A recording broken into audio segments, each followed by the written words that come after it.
Limpopo में police और smugglers के दरमियान फायरिंग हुई और वजह थी ये बती। N11 हाईवे पर माहुएलरेंग के करीब पुलिस ने एक फोर्ड रेंजर रोकी।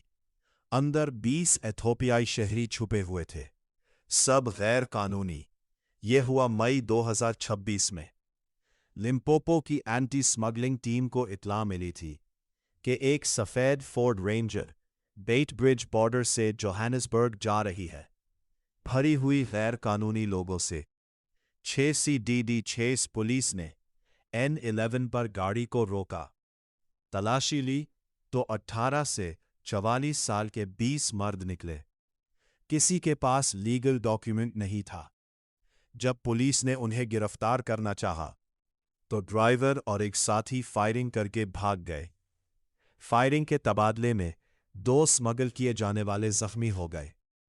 उन्हें पुलिस गार्ड में अस्पताल ले जाया गया। पुलिस ने बकी जब्त कर ली और इंसानी स्मगलिंग, इमिग्रेशन एक्ट की खिलाफ वर्जी, कत्ल की कोशिश और लापरवाह ड्राइविंग के केस खोले गए। ये केस माहुएलरेंग मैजिस्ट्रेट कोर्ट में पेश हुआ।